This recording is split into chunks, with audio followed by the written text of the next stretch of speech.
It is really, really very nice to see you all here. You know, it's good to be back in India. It's good to be back with friends. When people ask me what it's like to visit India and to visit Bangalore, I always say it's vibrant, it's thriving, it's energizing. And sure enough, like most other places, it has its challenges. So in my mind, there's no better place than here to discuss the future of transport.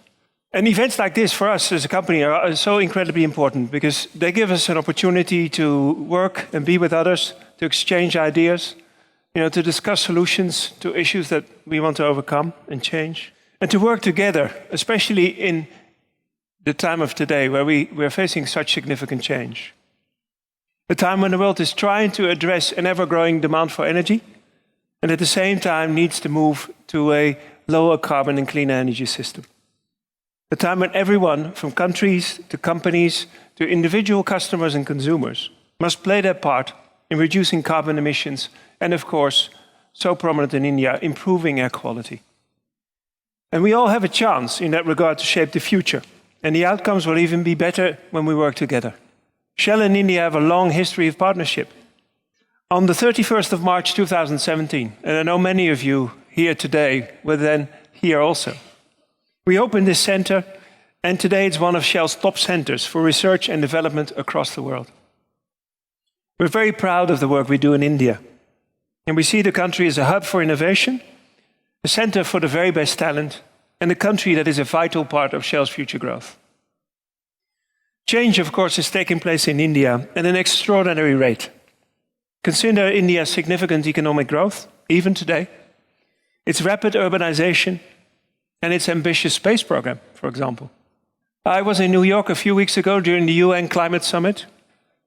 And of course, I listened to the Honorable Prime Minister Shri Modi, who pledged to increase India's renewable energy capacity, encourage the adoption of electric vehicles, and increase significantly the use of biofuels. He talked about the need for actions, not words. India, as many of you know, is already the world's largest market for 2- and 3-wheeler vehicles. It's on its way to becoming the 3rd largest market for passenger vehicles by 2021. And it even has plans for a Hyperloop system that would connect Mumbai to Pune and get you there in just over 30 minutes. Now think about that. And that's just a glimpse of why Shell considers our partnership with India so important when it comes to the future of transport and beyond that. Now let me give you a little sense of what that really means. And let me give you an idea what Shell is working on right here behind these walls. And I'll start with one project which, when I explain it, you might think is an unusual way of tackling pollution. But air quality is a challenge so pressing that we must all work on it and let solutions come from every angle. In March, we launched a product that is both practical and innovative. We have engineered a bitumen that reduces the emissions that cause pollution when a road surface is laid. And because it involves odor-releasing molecules, it even smells better too. I was here with the person leading that for us here in the country this morning, and he said, we can't yet make it smell of jasmine, but we're almost getting there. And if you want to see it for yourself, we used it on the track, of course, that we laid here for the Shell Eco Marathon. So many of you will have probably already seen it. Now, another thing you may have seen is a demonstration facility here for advanced biofuels. It's called the IH² technology, with which we aim to prove that agricultural residues and other wastes can be converted into low-carbon transport fuels at a commercial scale. And finally, of course, and maybe most importantly, we're developing the talent of the future here. Our E4 program helps entrepreneurs to build successful energy companies. And this year, the businesses involved are all about shaping the future of transport. One of these is called iGreen Energy, has developed a system that improves the battery performance of electric vehicles. Now that gives you a flavor of the many different types of projects that we are working on here in Bangalore, and the many fruits of our partnership with India. But what about Shell's broader work on the future of transport? Well, I can tell you that our projects include liquefied natural gas, or LNG, for trucking and shipping. It involves hydrogen as a fuel, potentially, for heavy freight, including rail. And of course, it involves digitalization, which makes transport systems far more efficient, as well as vehicles and their drivers. Our projects also include electrification. Now, I know there's a great debate in India about the potential of electric vehicles. about battery exchange stations, about electrifying the many city buses, the shared car fleets of Ola and Uber, and all those 2- and 3-wheel vehicles. Now, for Shell's part, we are working globally with governments across industry and with our customers as we increase our exposure and involvement in the electrical vehicle market. And we're not just focusing on charging electric vehicles, we want to help make them run better too.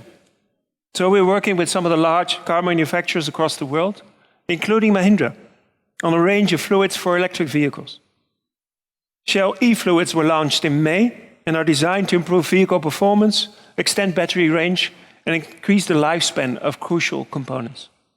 We also have a great collaborative partnership with Mahindra and many others here today. And each of my examples come from different kinds of partnerships, and we want to continue to build and strengthen these. Indeed, we are seeking to help establish a way of working with other businesses and across sectors at a very significant scale. And this is an attempt to marry the efforts of energy supply companies with those energy use companies and individuals in an effort to decarbonize energy. Now, we think there are 3 ways to do this. Firstly, improving energy efficiency. Secondly, turning to lower carbon energy products. And thirdly, to offset or store away emissions that cannot be avoided. How these will be balanced and combined will be different for each sector, and all sectors need all 3. And that's not the end of the story. There's a 4th element as well. And that element is that the world must address consumption patterns. But in terms of transport, how would such a coalition work? Now take, for example, the marine industry. And this would mean that ports and governments and shipbuilders and industry bodies will have to work together to improve efficiency, to pilot new fuels, and then offset any emissions that remain. The Getting to Zero coalition is therefore a good example of the type of action that is needed. It was announced in New York at the recent UN Climate Summit. And it brings together Maersk, Citigroup, Shell, and the Danish government, amongst others. This coalition is aiming to put a commercial ship to sea by 2030 that does not add greenhouse gas emissions to the stock in the atmosphere. In other words, a net zero emission ship. Now that, I think, is a partnership that seeks to shape the future. And the future will come to us in many shapes, whether it comes in the form of electric 2- or 3-wheelers, the LNG bus, or even by Hyperloop travel. Whatever forms the future of transport takes, we will all be able to influence them by building and by strengthening partnerships, by exchanging ideas, and by finding solutions together. And that is how we think we can shape the future of transport. Thank you very much.